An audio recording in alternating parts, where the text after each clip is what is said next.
అసలు ఎందుకు ఈ బ్లాక్స్ ఫామ్ అవుతాయి సార్? నడిచినప్పుడు నొప్పి రావడం, 90% దాటినప్పుడు కూర్చుంటేనే నొప్పి రావడం. అంటే వాల్వ్స్లో కూడా మన బ్లాక్స్ వస్తాయా? వాల్వ్స్లో ఎలాంటి ప్రాబ్లమ్స్ వస్తాయి? ఎందుకు ఈ టవర్ ఎప్పుడు యూజ్ చేస్తాము? అది అప్పుడప్పుడు ఏం లేకుండా కూడా ఫామ్ అవుతుంది, కానీ ఎక్కువ 20s ఉన్న వాళ్ళలో కూడా హార్ట్ అటాక్స్ చూస్తున్నాము. ఎందుకు ఇది అంటారు? మన బాడీ ఆఫ్టర్ ఆల్, మన హ్యూమన్ బాడీ, మన గుండె మనకు చెప్తుంది. మీకు చేసినప్పుడు ఏదైనా కష్టమైతే అంతకంటే కొంచెం తక్కువ చేయండి. Apollo hospital clinical director cath lab doctor Srinivas Kumar గారితో హెల్త్ 360. నమస్తే. గుండె సమస్యలకు సర్జరీయే ఆప్షన్ అనుకునే కాలం పోయింది. ఇప్పుడు చాలా సింపుల్ ప్రొసీజర్స్తో ప్రాణాలు నిలబెడుతున్నారు కార్డియాలజిస్టులు. సో అలా ప్రాణాలు నిలబెట్టడానికి ఉపయోగపడే గదే క్యాత్ ల్యాబ్. సో ఈ అపోలో హాస్పిటల్ జూబ్లీహిల్స్లో ఉన్న Apollo hospital cath lab director doctor Srinivas Kumar సార్తో మాట్లాడి ఈ క్యాత్ ల్యాబ్లో ఏం జరుగుతుంది, ఎలాంటి ప్రొసీజర్స్ చేస్తారు, వాటి వల్ల ప్రాణాలు ఎలా కాపాడుతున్నారు, ఇది లైఫ్ సేవింగ్ రూమ్గా ఎలా పరిగణనలోకి తీసుకోవచ్చు, ఇలాంటి విషయాలు అనేకం తెలుసుకుందాం. నాతో పాటు క్యాత్ ల్యాబ్లోకి రండి. ఇప్పుడు సార్ రూమ్లోకి వెళ్తున్నాం మనము. సార్ ఒక పేషెంట్కి యాంజియోగ్రామ్ చేస్తున్నారు. అసలు యాంజియోగ్రామ్ అంటే మనకి క్లాట్స్ అంటే బ్లడ్ వెసల్స్లో క్లాట్స్ ఎక్కడ ఉన్నాయి, ఎక్కడెక్కడ బ్లాక్స్ ఉన్నాయి, ఎక్కడెక్కడ కాల్షియం పేరుకుపోయింది అని తెలుసుకోవడానికి చేసే యాంజియోగ్రాము. ప్రస్తుతం యాంజియోగ్రామ్ పేషెంట్ ఉన్నారు లోపల. యాంజియోగ్రామ్ ఎలా చేస్తున్నారో ముందు తెలుసుకొని ఆ తర్వాత మిగతా విషయాలన్నీ సార్తో మాట్లాడదాం. నమస్కారం సార్. అండ్ చాలా థ్యాంక్స్ క్యాత్ ల్యాబ్ విజిట్కి మమ్మల్ని ఓకే చేసినందుకు. అసలు చాలామందికి ఆపరేషన్ అంటారు, ఓటీ థియేటర్ అంటారు, బట్ మీరు ఇంటర్వెన్షనల్ కార్డియాలజిస్ట్గా కార్డియాలజిస్టులు ఏం చేస్తారు, ఏం ప్రొసీజర్స్ చేస్తారో అర్థం కాదు.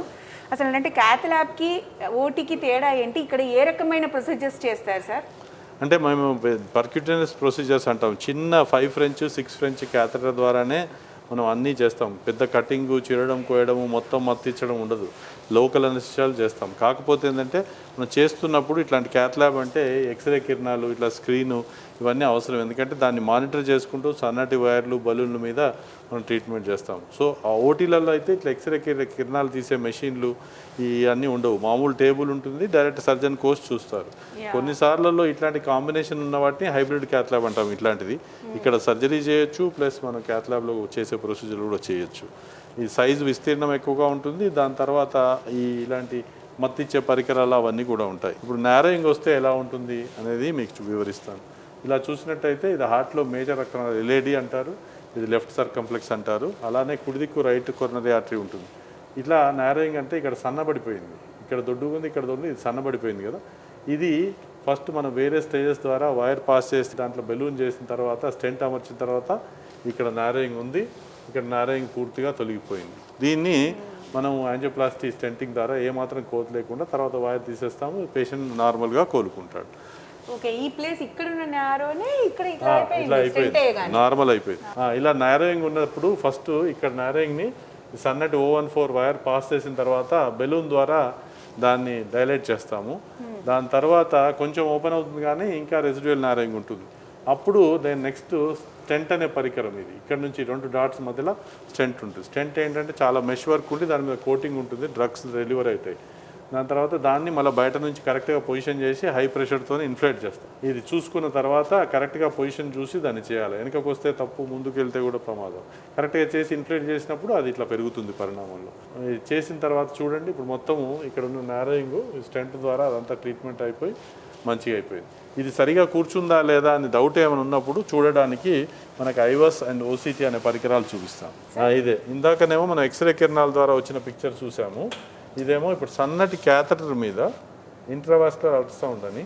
ఇప్పుడు దీని స్పెషాలిటీ ఏమిటంటే దీంట్లో కాంట్రాస్ట్ ఉండదు, రేడియేషన్ ఉండదు. సన్నటి క్యాథెటర్ ద్వారా ఇది పాస్ చేస్తే ఈ ఆర్టరీ రక్తనాళాల్లో నారోయింగ్ ఉంటే దాంట్లో ఎంత ఏరియా ఉంది, ఎంత కొలెస్ట్రాల్ పేరుకపోయింది అన్నీ కూడా మనకి డైరెక్ట్గా ఇది చూపిస్తుంది. ఇది రక్తనాళమా సార్? ఇది రక్తనాళంలో షార్ట్ యాక్సిస్లో ఇట్లా చూస్తాం.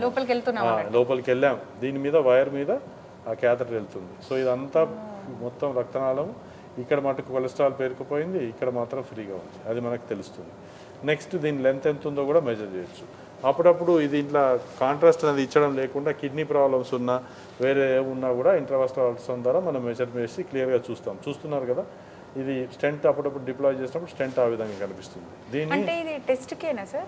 టెస్ట్ చేస్తాం. దాని తర్వాత స్టెంట్ పెట్టినప్పుడు స్టెంట్ కరెక్ట్గా అమర్చబడ్డదా లేదా, లోపల ఎక్స్పాండ్ అయిందా లేదా అనేది కూడా చూస్తాం. దాంట్లో లెఫ్ట్ మెయిన్ రక్తనాళానికి మల్టిపుల్ వెసల్స్కి చేస్తున్నప్పుడు ఇది చాలా అవసరం. ఇది లేకుండా మనం ఒట్టి యాంజియో మీద చేస్తే అప్పుడప్పుడు రిజల్ట్ సరిగా ఉండదు. ఓకే, యాంజియోప్లాస్టీకి బిఫోర్ అండ్ ఆఫ్టర్ ఇది చేస్తాం. డయాగ్నోసిస్కి ఇంత నేరోయింగ్ ఉంది దాన్ని చేయడానికి, దాని తర్వాత స్టెంట్ అమర్చిన తర్వాత స్టెంట్ సరిగా అమర్చబడ్డదా లేదా చూడడానికి. ఇది ఇంకోటి ఏమిటంటే పరికరం ఓసీటీ అంటారు, ఆప్టికల్ కోమరెన్స్ టోమోగ్రఫీ. ఇది ఇంకా క్లియర్గా మన లోపల ఉన్న కాల్షియాన్ని కొరనది. ఇప్పుడు చూడండి, ఇదంతా రక్తనాళం చుట్టూ గట్టిగా ఎల్లో అయిపోయింది, అది కాల్షియం అనమాట. ఈ కాల్షియం అనేది హైలైట్ చేస్తుంది. అప్పుడు మీరు దాన్ని రోటబ్లేషన్ అని లేదంటే హై ప్రెషర్ బలూన్స్తోని దాన్ని డైలేట్ చేస్తే కానీ స్టెంట్ ఎక్స్పాండ్ కాదు. సో ఇదన్నీ మనకు ఈ అడ్వాన్స్ టెక్నిక్స్ ద్వారా తెలుసుకొని అప్పుడు దాన్ని బెడ్ ప్రిపరేషన్ అంటారు, బాగా డైలేట్ చేసి దాని తర్వాత ఓపెన్ అయిన తర్వాత అప్పుడే మనం స్టెంట్ను అమర్చాలి. లేకపోతే స్టెంట్ లోపలికి పోయినప్పుడు స్టెంట్ ఎక్స్పాండ్ కాకపోతే అక్కడే చోట మళ్ళీ నారాయం కావడానికి అవకాశం ఉంటుంది. ఇది కూడా బిఫోర్ ప్రొసీజర్ రెండు చేస్తాం. ఇంతకుముందు చూపించింది బిఫోర్ ప్రొసీజరు, దాని తర్వాత స్టెంట్ అమర్చిన తర్వాత ఇది ఆఫ్టర్ ప్రొసీజర్. ఇప్పుడు ఇక్కడ నుంచి ఇక్కడికి స్టెంట్ అమర్చాము, స్టెంట్ ఇట్లా కనిపిస్తుంది. దాన్ని 3D బైఫర్కేషన్ వ్యూ అంటాం, అట్లా కూడా కనిపిస్తుంది. ఇప్పుడు ఇక్కడ నుంచి ఇక్కడికి స్టెంట్ అమర్చబడ్డది లాంగ్ యాక్సిస్లో కనిపిస్తుంది. దాన్ని 3D బైఫర్కేషన్ వ్యూ చేస్తే దాంట్లో స్టెంట్ ఎట్లా వస్తుందో కూడా తెలుస్తుంది. ఇది చూడండి, ఈ సన్నట్ అండ్ మెష్ వర్క్ స్టెంట్ అనమాట. సో ఇలాంటి అన్ని అత్యాధిక విధానాల ద్వారా మనం ఇంతకుముందే అయితే 100 మందిలో ఆపరేషన్లు అవసరం పడుతుంటున్నాం, 70-80% మందిని ఈ అధునాతిక ఓసీటీ, ఐవస్ ఇట్లాంటి high pressure balloon dilatations, calcium cracking technology వల్ల మనం ఆపరేషన్ లేకుండానే రోగులకు క్యాత్ ల్యాబ్లో ట్రీట్మెంట్ ఇవ్వగలుగుతాం. ఈ స్టెంట్లో అప్పుడప్పుడు అమర్చినప్పుడు రేర్గా కొన్నిసార్లు నారోయింగ్ జరిగినప్పుడు ఎందువల్ల అయింది అనేది కూడా దీని ద్వారా మనకు క్లియర్గా తెలుస్తుంది. సో కనుక ఇట్లాంటి అన్ని పరికరాలను చోటనే అన్ని ఫెసిలిటీస్ ఉంటే మనం పేషెంట్కి ఏ విధమైన ప్రాబ్లమ్స్ అయినా మనం ట్యాకిల్ చేయగలుగుతాం. ఓకే, ఇప్పుడు వాల్వ్కి ప్రాబ్లం ఉన్నా కూడా ఇంటర్వెన్షనల్గా చేస్తున్నారు కదా సార్, వాటికి ఎలాంటివి చేస్తున్నారు సార్? అంటే వాల్వ్ అంటే నారోయింగ్, అయోటిక్ వాల్వ్ నారోయింగ్ ఉన్నా, మైట్రల్ వాల్వ్ నారోయింగ్ ఉన్నా, మైట్రల్ వాల్వ్కి అయితే బలూన్ డైలటేషన్ ముందు నుంచి చేస్తుంటుంది.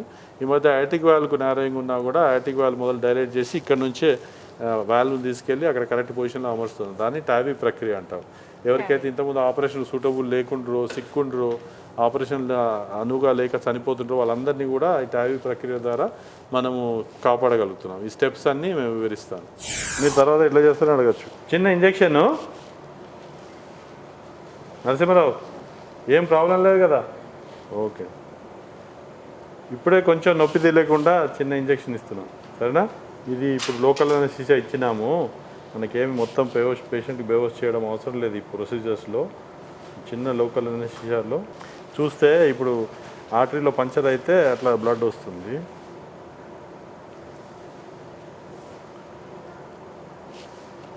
ఇప్పుడు కరెక్ట్గా అయిందా లేదా అని మనం ఒకసారి ఎక్స్రే కిరణాల కింద మనం చూసుకుంటాము. ఇప్పుడు వైర్ కరెక్ట్గా వెళ్తే అది ఎల్బో క్రాస్ అట్లా వెళ్ళిందనమాట. పెట్టిన తర్వాత మనం చేసిన వైర్ తీసేస్తాం. ఇప్పుడు రోగి లోపలికి వెళ్ళడానికి మన 5 French షీత్ ద్వారా మన క్యాథెటర్ అయినా, స్టెంట్ అయినా, వేరే పరికరాలు ఏవైనా ఇందులోంచి మనం పాస్ చేయొచ్చు. ఇంపార్టెంట్ విషయం ఏంటంటే ఈ వీళ్ళు చేస్తున్నప్పుడు మనకు ఎయిర్ ఏదైతే బతకడానికి చాలా అవసరమో అట్లాంటిది ఒక బబుల్ కూడా లోపలికి పోకుండా మనం చాలా కేర్ తీసుకొని చేయాలి.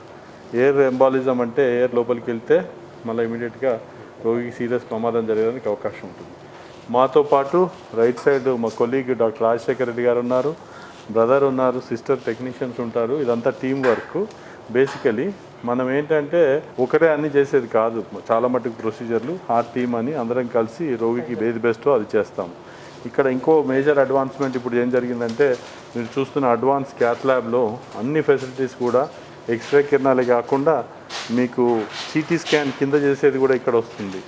ఎకో మెషిన్ అని హార్ట్ స్కానింగ్ చేసేదానికి అల్ట్రాసౌండ్తో చేసే మెషిన్ కూడా అక్కడ వస్తుంది. ఈ అన్ని ఫెసిలిటీస్ ఉండడం వల్ల రోగికి బెస్ట్గా మనము ఎవాల్యుయేట్ చేసి ట్రీట్మెంట్ చేయగలుగుతున్నాం. దాని తర్వాత షీత్ వేసిన తర్వాత ఇప్పుడు ఈ 5 French టైగర్ క్యాథెటర్ అంటారు, దాన్ని ఆప్టిటార్క్ క్యాథెటర్ ద్వారా ఇలా పెట్టి దాని తర్వాత సన్నటి వైర్ ఫస్ట్ పాస్ చేసిన తర్వాత క్యాథెటర్ దానిపైన మనము ఈ క్యాథెటర్ని పంపిస్తాం. దీనివల్ల ఏంటంటే రోపు రక్తనాళాలకు ఏమాత్రం ప్రమాదం జరగకుండా సేఫ్గా మనం ఇది చేయగలుగుతాం. ఇప్పుడు అది క్యాథెటర్ వెళ్ళి హార్ట్లో లెఫ్ట్ రక్తనాళాల్లో కరెక్ట్గా ఎంగేజ్ అయిన తర్వాత కొంచెం జరిగింది. దాని తర్వాత వేరియస్ యాంగిల్స్లోంచి మనం దాన్ని ఇమేజ్ చేస్తాం అన్నమాట. ఇలా చూస్తే హార్ట్లో ముందుకు వచ్చే రక్తనాళం ఎల్ఏడి అని, వెనకకెళ్ళే రక్తనాళం ఎల్సిఎక్స్ అంటాం. ఈచ్ రక్తనాళం కూడా డిఫరెంట్ వ్యూస్లో మనం ఆరే ఒక ఆడల్ ఇమేజ్ చేసి దాన్ని బట్టి కొన్ని రక్తనాళాలు కొన్ని ప్లేస్లలో కొన్ని చోట్ల బాగా కనిపిస్తాయి. అదే మనం డిసైడ్ చేస్తాం. సో ఇది లెఫ్ట్ ఆర్టరీ సిస్టమ్ని ఇమేజ్ చేయడం అయిపోయింది.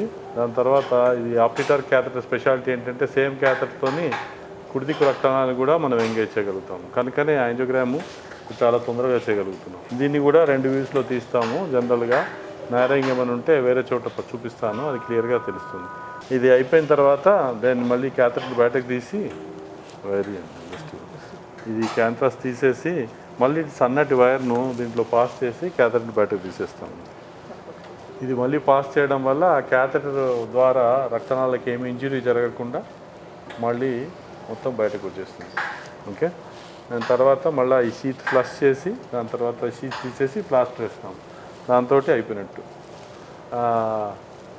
నరసింహరావు గారు అంతా బాగుంది, మీకు పెద్ద రక్తనాళ బ్లాక్ లేదు. ఈ నొప్పి దానికి ఏం చేద్దాం అనేది మళ్ళీ చూద్దాం మనం, సరేనా? ఇది చేసినప్పుడు మనకు ఇట్లాంటి మెషిన్స్ అన్నీ మనకు అందుబాటులో ఉండాలి. పేషెంట్కి అప్పుడప్పుడు యాంజియోగ్రామ్ చేసేటప్పుడు రోగి బీటింగ్ అబ్నార్మాలిటీ అయిపోతే ఆ డీఫిబ్రిలేటర్ మెషిన్ ద్వారా ఇమీడియట్ షాక్ ఇస్తే మళ్ళీ మంచిగా అవుతుంది. ఆ పక్కకున్నది ఇన్ఫ్యూజన్ పంప్ అంటారు. ప్రెషర్స్ ఏమైనా కింద మీద అయినప్పుడు దాని ద్వారా మందు ఇమ్మీడియట్గా ఇస్తే మళ్ళీ రోగికి మరీ డ్యామేజ్ జరగకముందే కోలుకుంటారు. అదేవిధంగా ఇట్లాంటి అన్ని, అదేమో వెంటిలేటర్ మెషిన్, రోగికి ఆయాసం వచ్చినప్పుడు ఇమీడియట్గా ట్యూబ్ వేసి మనం ఆపరేషన్లో చేసినట్టు చేయడానికి కూడా అన్ని ఫెసిలిటీస్ రెడీ పెడతాం. అటుపక్క ఈ మధ్య వచ్చిన ఇంకా కొత్త పరికరాలు ఏంటంటే ఇంట్రావాస్కులర్ అల్ట్రాసౌండ్ మెషిన్ అంటారు. దాన్ని సన్నటి క్యాథెటర్ లోపలికి వెళ్తే దాంట్లో పిక్చర్స్ వస్తాయి, తర్వాత చూపిస్తాం. అటుపక్కనేమో ఇట్లాంటిదే ఇంకోటి ఓసీటీ మెషిన్ అని ఉంటుంది. సో అన్నీ, ఇదేమో ఆర్బిటల్ అథెరెక్టమీ అని పరికరం ఉంటుంది. ఇలా అన్ని ఫెసిలిటీస్తో ఉండడం వల్ల మనం రోగికి ఎంత క్యాల్సిఫైన్ జబ్బు ఉన్నా, ఎంత సిగ్నిఫికెంట్ జబ్బు ఉన్నా, మెయిన్ వెసల్లో బ్లాక్ ఉన్నా, మల్టిపుల్ వెసల్స్లో బ్లాక్ ఉన్నా మనం అన్నింటినీ సరిగా క్యాథెటర్స్తో చూసుకొని రోగికి బెస్ట్ ట్రీట్మెంట్ ఇవ్వగలుగుతాం. యాంజియోగ్రామ్ చూసాము, బ్లాక్స్ ఎట్లా ఏమి ఉన్నాయా లేదా బ్లాక్స్ అనేది చూడడానికి యాంజియోగ్రామ్ చూస్తామని చెప్పాను. అసలు ఎందుకు ఈ బ్లాక్స్ ఫామ్ అవుతాయి సార్, ఎలా ఫామ్ అవుతాయి? అంటే బ్లాక్స్ అంటే బేసికల్గా కొలెస్ట్రాల్ డిపాజిట్స్ అనుకోండి. చెడు పదార్థాలన్నీ హార్ట్ రక్తనాళాల లోపల ఏదైతే నార్మల్ హెల్దీ ఎండోథీలియల్ సెల్స్ ఉండాలో దాంట్లో మ్యాక్రోఫేజెస్, చెడు పదార్థాలు, కొలెస్ట్రాల్ అవన్నీ డిపాజిట్ అయ్యి అక్కడ డిపాజిట్ అవుతాయి.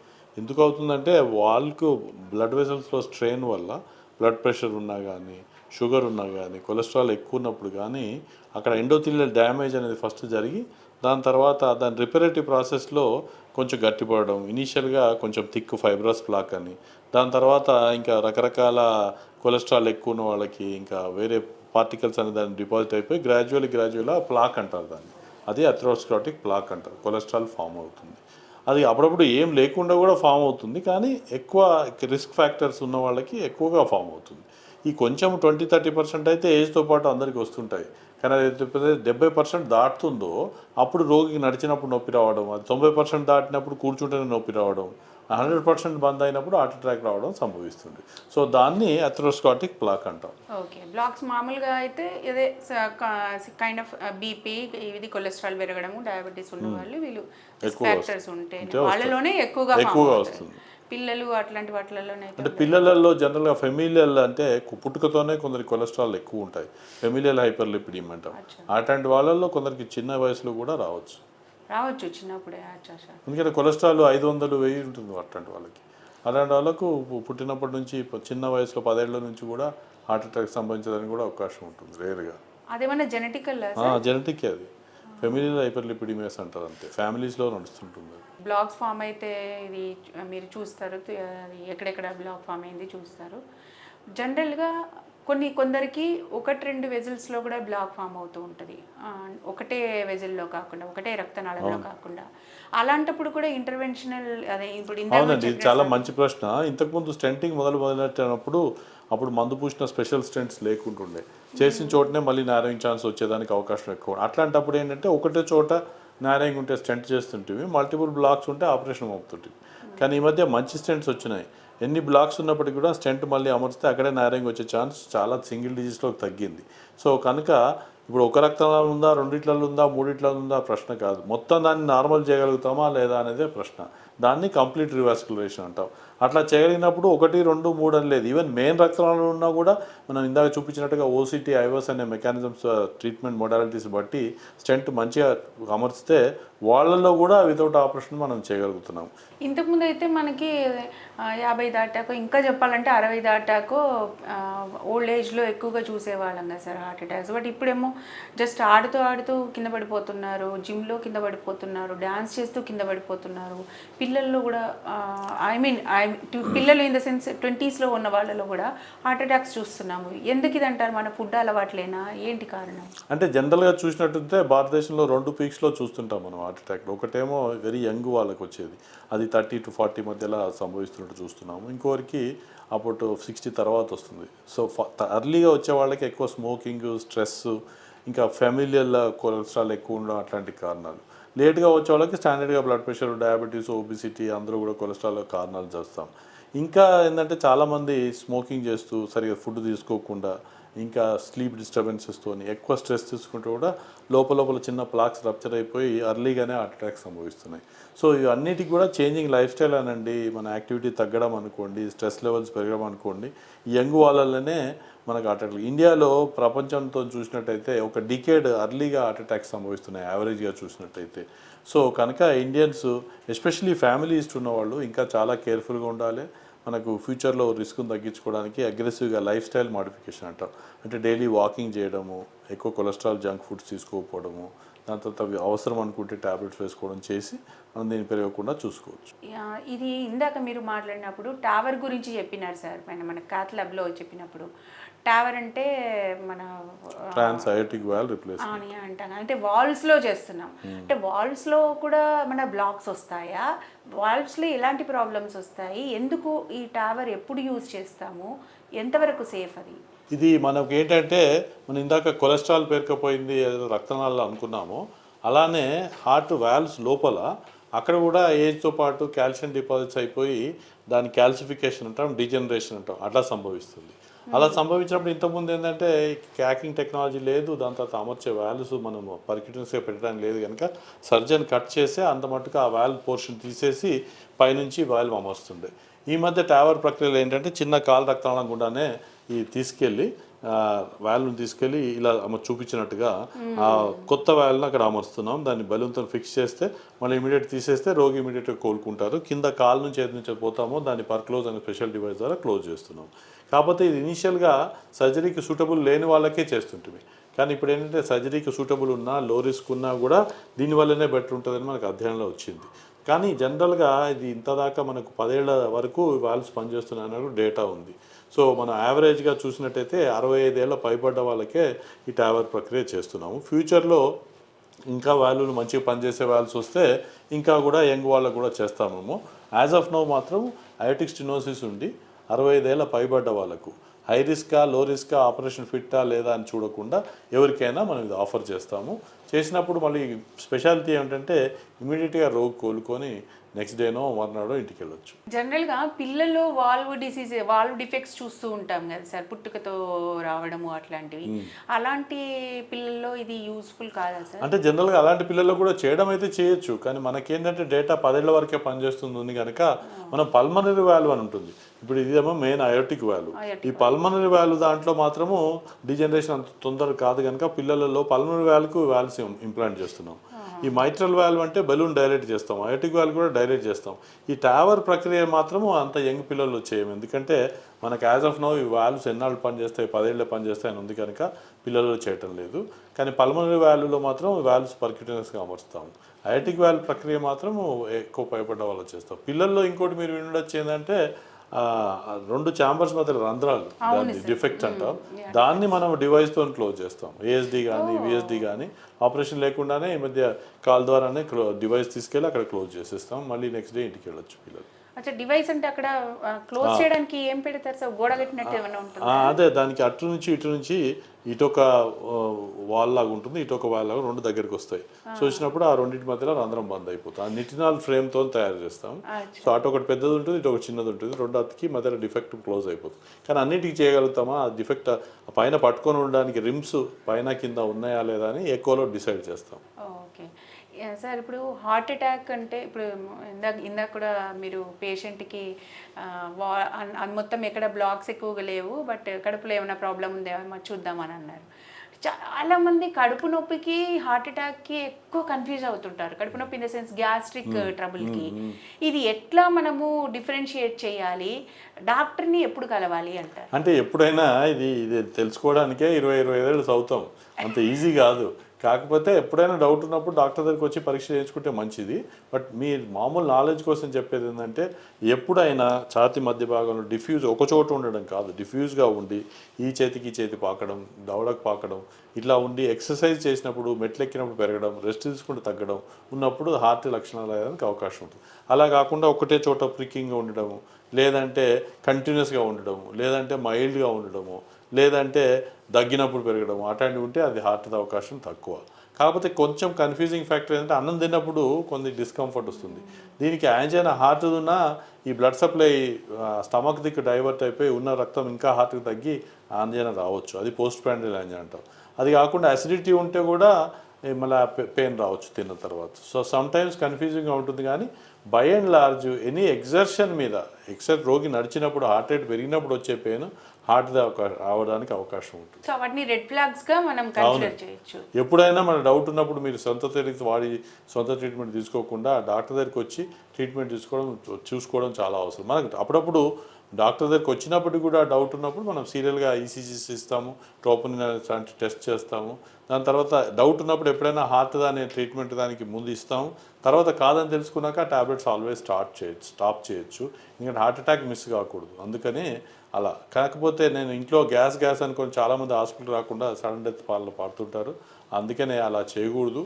ఏమాత్రం మీకు డౌట్ ఉన్నా దగ్గరలో ఉన్న డాక్టర్కి వచ్చి చూపించుకోవాలి. సార్, ఆల్రెడీ హార్ట్ అటాక్ వచ్చిన వాళ్ళకి తర్వాత ఎప్పుడైనా హార్ట్ అటాక్ సడన్గా ఇంట్లో వస్తే ఫస్ట్ ఎయిడ్ కోసం అని ఒక ట్యాబ్లెట్ పెట్టుకోవాలి అని చెప్తారు సార్. ఆ ట్యాబ్లెట్ గురించి కొంచెం చెప్పండి. అంటే హార్ట్ అటాక్ వచ్చిన వాళ్ళకి జనరల్గా మనం ఆస్పిరిన్, స్టాటిన్ మంత్రాలు ఇస్తుంటాము.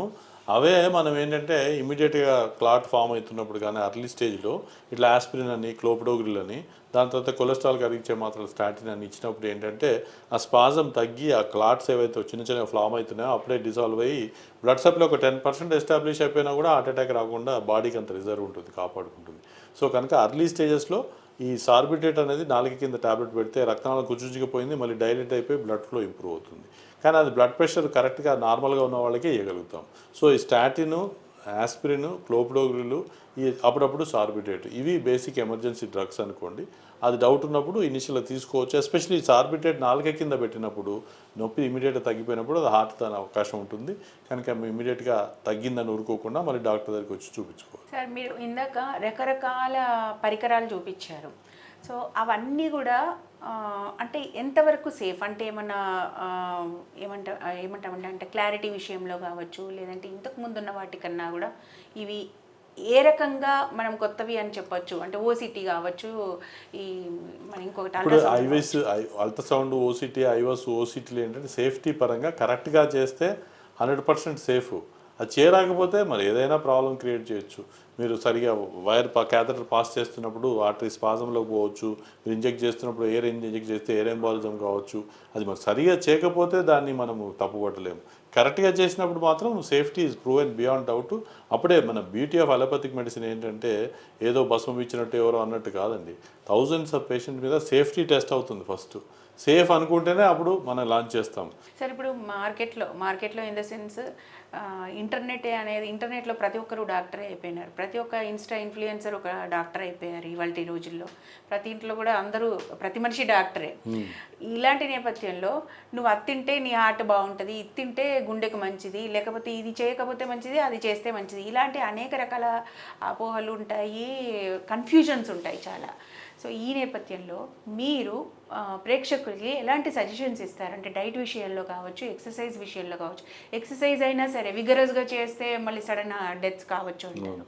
సో ఓవరాల్గా మీరు ఇచ్చే సజెషన్స్ ఏంటి సార్? అంటే ఏదైనా కూడా అతిగా చేయకూడదు. అతి సర్వత్ర వర్జ్యత అన్నట్టు, ఏదైనా మంచిదని ఆలివ్ ఆయిల్ మంచిదని టన్నులు ఆయిల్ తింటే అది మంచిది కాదు. సో ఏదైనా మోతాదులో మీరు తినాలి. వెజిటేరియన్ డైట్ చాలా మంచిది. ఎక్కువగా మనము సలాడ్స్ వెజిటేబుల్స్ తీసుకొని ఇప్పుడు స్వీట్స్ ఫ్యాట్స్ అవాయిడ్ చేస్తే మంచిది. ఆయిల్లో కూడా మన రొటేషన్ ఆఫ్ ఆయిల్స్ మంచిదని వచ్చింది. ఇది డైట్ పరంగా ఏదైనా మోతాదులో తినండి. మీకు అప్పుడప్పుడు ఇష్టం అనిపిస్తే ఏదో వారానికి ఒకసారి తీసుకుంటే పెద్ద కొంపలు మునగ, కానీ దాన్నే మళ్ళీ రెగ్యులర్గా చేస్తే ప్రాబ్లం వస్తుంది. మనము తినదానికంటే ఎంత ఫుల్గా కడుపు తినడం కాకుండా కొంచెం తక్కువ తీసుకొని, పడుకునే కంటే జస్ట్ ముందే తినడం కాకుండా పడుకునేదానికి ఒక 1-2 hours బిఫోర్గా తీసుకొని అలా చేస్తే హెల్దీ అని మనకు తెలిసింది. ఇది డైట్ గురించి. ఎక్సర్సైజ్ గురించి అంటే మనము మంచి పనికి ఏదైనా చేయొచ్చు, కాకపోతే అతిగా చేయకూడదు. మన బాడీ ఆఫ్టర్ ఆల్ మన హ్యూమన్ బాడీ, మన గుండె మనకు చెప్తుంది. మీకు చేసినప్పుడు ఏదైనా కష్టమైతే అంతకంటే కొంచెం తక్కువ చేయండి. జనరల్గా రికమెండెడ్ ఏమిటంటే రోజుకు కనీసం 30 minutes వాకింగ్ కానీ, జాగింగ్ కానీ, సైక్లింగ్ కానీ, స్విమ్మింగ్ కానీ ఇట్లాంటి యాక్టివిటీస్ కనీసం వారంలో 5 రోజులన్నా చేయాలి. మీరు 2 రోజులు హాలిడేస్ తీసుకున్నట్టుగా దేవుడు మీకు ఛాన్స్ ఇచ్చిండు. 5 రోజులు చేసినా బెనిఫిట్స్ అని ఉన్నాయి. కానీ చాలామంది రివర్స్ చేసి ఒక రోజు చేసి నాకు బెనిఫిట్ కావాలంటే రాదండి. కానీ మీరు ఏదైతే కంఫర్టబుల్గా చేస్తారో అది చేయండి. ఇంకా యువతకు అందరికి చెప్పదలుచుకుంది, ఓవర్ నైట్ హృతిక్ రోషన్ లాగా బాడీ పెంచాలని చెప్పి సడన్గా ఫుల్ జిమ్లో ఎక్సర్సైజ్ చేసేస్తుంటే మళ్ళీ హార్ట్కు తట్టుకోలేక అప్పుడప్పుడు హార్ట్ అటాక్ సంభవించి సడన్ డెత్తులు చూస్తున్నాం. కనుక గ్రాడ్యువల్గా వార్మప్ చేయాలి. మీ ఎంత బాడీ చెప్పినట్టుగా అంత మటుకు ఎక్సర్సైజ్ చేసుకోవాలి. మళ్ళీ గ్రాడ్యువల్గా వార్మ్ డౌన్ చేసుకొని మీకు బాడీకి తోచిన ఎక్సర్సైజ్ చేయాలి. ఐడియల్గా అయితే వాకింగ్ చేసినా సరిపోతుంది. కానీ మీరు body building, muscle building up కొంచెం చిన్న చిన్న వెయిట్ లిఫ్టింగ్ చేయొచ్చు, కానీ heavy weight liftings are not advisable, especially for people already stent అయినా బైపాస్ అయిన వాళ్ళకి అసలే పనికిరాదు. చాలా మంచి విషయాలు చెప్పారు sir. Thank you so much. And especially for cath lab visit అనేది అసలు ఒక మర్చిపోలేని మెమరీ అయిపోయింది. ఇది మన ప్రేక్షకులకు కూడా చాలా అర్థమైందని అనుకుంటాను. మీరు కూడా అందరూ సార్ చెప్పిన సజెషన్స్ అన్నీ పాటిస్తే మీ గుండె కూడా ఆరోగ్యంగా ఉంటుంది. Sir thank you sir. Thank you. నమస్తే.